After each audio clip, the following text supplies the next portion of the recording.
Hello everyone! In our last video, we learned about static methods, how they belong to the class itself and can be called without creating an object. Today we are going to focus on something really interesting, which is static blocks in Java. So, a static block is simply a block of code inside a class that is marked with the static keyword. That's simple. So a static block is simply a block of code inside a class that is marked with the static keyword. So let's write its syntax first. As I said, static keyword, curly brace, code, and close the curly brace. Now here is what makes it special. You never call a static block directly. Java executes it automatically during class loading before anything else in your program runs. Think of it like a preparation room before a stage performance. Before the show begins, the crew sets everything up backstage. The audience never sees this preparation, but it happens before anything appears on a stage. The static block works exactly the same way. It runs silently in the background before your program starts setting things up. So, when you run a Java program, the JVM's class loader loads your .class file into memory. And during this loading process, the static block is executed immediately. So, when you run a Java program, the JVM's class loader loads your .class file into memory, and during this loading process, the static block is executed immediately.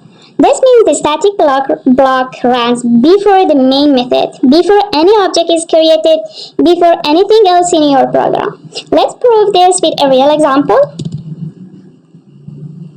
The name of our class is student.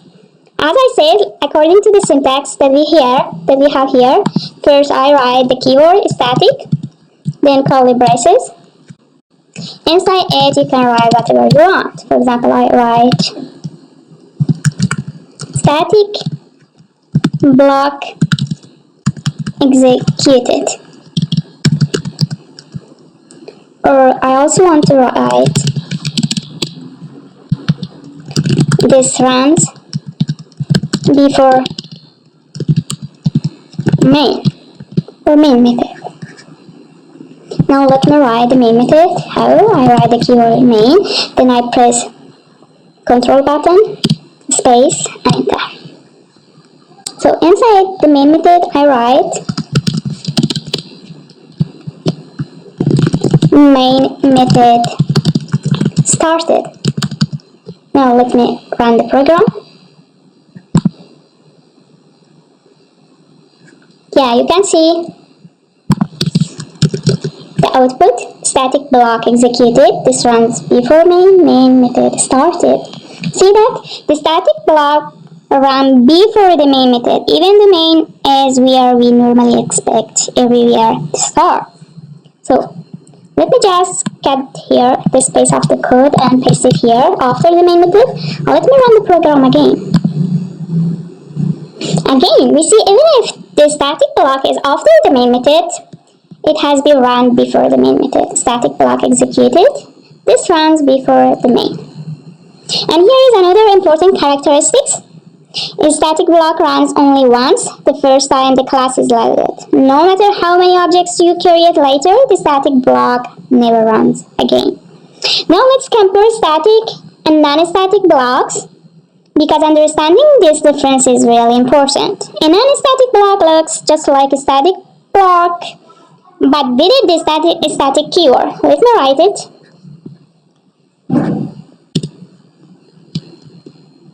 For example, with it, as I say, with it. Okay, let me just write something from the beginning. For example, let me write first a static block, again, static block, and the non-static block is with it, static keyword. Am I right? Non-static block, right?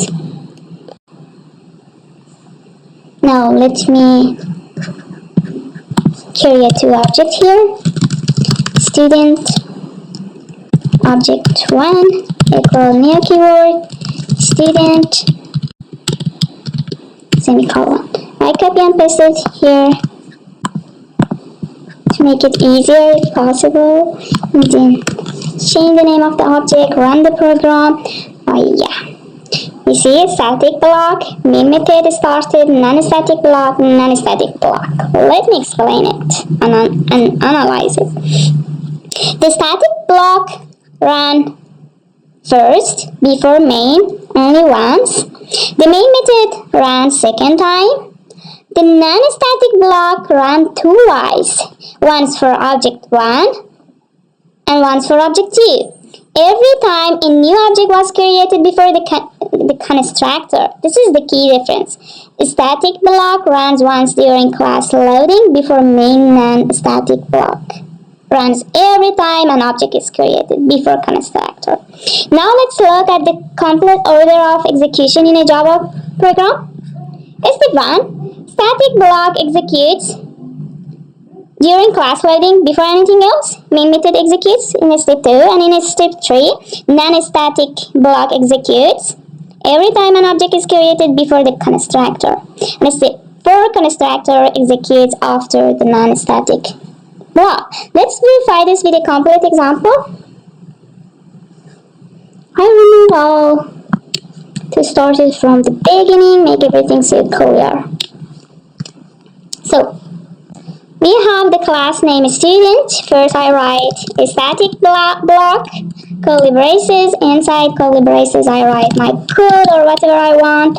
Step 1. Static block. Then I create my non-static block. With it, the static keyword. Inside it I write step 3.